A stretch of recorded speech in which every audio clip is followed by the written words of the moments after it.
क्या हुआ जब अचानक से वृंदावन के यमुना नदी में दौड़ने लगा। 12 साल का लड़का इस दृश्य को देखकर वहां मौजूद सभी लोगों के रोंगटे खड़े हो गए। दोस्तों, इस अद्भुत चमत्कार को देखकर आपके भी पैरों तले जमीन खिसक जाएगी। आखिर क्या है इस घटना के पीछे का रहस्य? आखिर कैसे ये लड़का यमुना नदी में दौड़ने लगा? इस घटना के पीछे का रहस्य जानकर आपके होश उड़ जाएंगे, तो इस वीडियो को बिल्कुल अंत तक देखिएगा। वीडियो शुरू करने से पहले अगर आप भगवान श्री कृष्ण के सच्चे भक्त हैं तो कमेंट बॉक्स में जय श्री बांके बिहारी जरूर लिखें। साथ ही अगर आप हमारे चैनल पर नए हैं तो चैनल को सब्सक्राइब कर लीजिए। दोस्तों, वृंदावन में यमुना नदी के तट पर कुछ ऐसा देखने को मिला जिसे देखकर वहां मौजूद सभी लोग आश्चर्यचकित रह गए। दरअसल लोगों के अनुसार यह घटना अभी कुछ ही दिनों पहले की है, जब यमुना नदी के तट पर 12 साल के लड़के को दौड़ते हुए देखा गया। जी हाँ दोस्तों, आपने बिल्कुल सही सुना। यमुना नदी के तट पर पानी के ऊपर एक लड़का चल रहा था। जिस किसी ने भी यह दृश्य को देखा, उस हर एक व्यक्ति ने माना कि जब पत्थर पानी में तैर सकते हैं तो मनुष्य की क्या मजाल। दोस्तों, क्या थी ये घटना? सुनने में आपको बहुत ही ज्यादा अजीब लग रहा होगा, लेकिन यह घटना बिल्कुल सत्य है।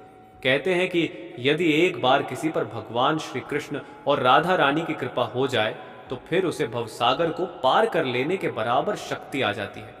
और ऐसा ही कुछ हुआ भगवान श्री कृष्ण के एक परम भक्त हैं के साथ। आखिर वह परम भक्त कौन है और क्या थी यह घटना? जानने के लिए इस वीडियो को बिल्कुल अंत तक देखें।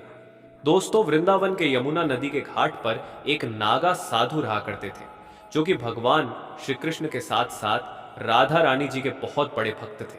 अपने सरल स्वभाव के कारण अत्यंत ही लोकप्रिय थे और दिन रात भगवान श्री कृष्ण और राधा रानी का नाम जपते रहते थे।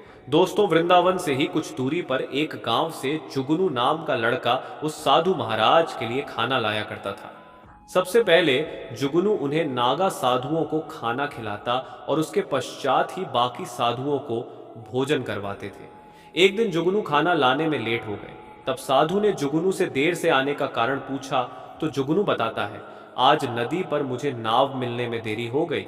तब बाबा बोले, बेटा, भगवान के नाम पर तो भवसागर पार कर जाते हैं, तुम एक नदी पार नहीं कर सकते। बाबा के इस बात का उस लड़के पर गहरा प्रभाव पड़ा। अगले सुबह जुगनू बाबा के द्वार पर खाना लेकर तुरंत पहुंच गए। बाबा ने पूछा, आज तू इतनी जल्दी कैसे आ गए? जुगनू बोला, बाबा, अपने ही तो मुझे सुझाव दिया था। आपके ही दिए सुझाव को ध्यान में रखकर आज मैंने भगवान श्री कृष्ण का नाम लेकर नदी को पार कर लिया। मुझे नाव का सहारा लेने के पूरे जीवन भर कोई जरूरत नहीं है। दोस्तों, उस नागा साधु ने जुगनू को भगवत नाम का ज्ञान तो दे दिया था, लेकिन उन्हें स्वयं भी इतने बड़े प्रभाव का ज्ञान नहीं था। उन्हें लगा कि जुगनू उनके साथ मजाक कर रहा है। लेकिन जब बाबा प्रमाण लेने के लिए जुगनू को लेकर यमुना नदी के किनारे पहुंचे तो यह चमत्कार देखकर उनकी आंखें फटी की फटी रह गई, आश्चर्यचकित रह गए। जुगनू भगवान श्री कृष्ण और राधा रानी का नाम का सहारा लेते हुए नदी को पार करने लगा। तब बाबा ने जुगनू को प्रणाम करते हुए कहा कि हे देव, आज से तू ही मेरी गर्व है। मैंने तो जीवन भर भगवान का नाम लेने का उपदेश दिया था, परंतु तूने भगवान को अपना कर दिखाया। तुमने निस्वार्थ हृदय से सच्चे मन से भगवान को पुकारते हुए तूने जो आज कर दिखाया है, हजारों लाखों सालों तक इस बात की चर्चा होगी। अगर कोई भी सच्चे हृदय से निस्वार्थ भाव से भगवान को पुकारता है तो उन्हें सहारा देने के लिए भगवान को उपस्थित होना ही पड़ता है। आज तूने इस बात को साबित कर दिया है। दोस्तों, आपको यह वीडियो कैसा लगा हमें कमेंट बॉक्स में ज़रूर बताइएगा। अगर आपको यह वीडियो पसंद आया तो वीडियो को लाइक करें, कमेंट करें और इस वीडियो को ज़्यादा से ज़्यादा शेयर करें। जय श्री कृष्णा।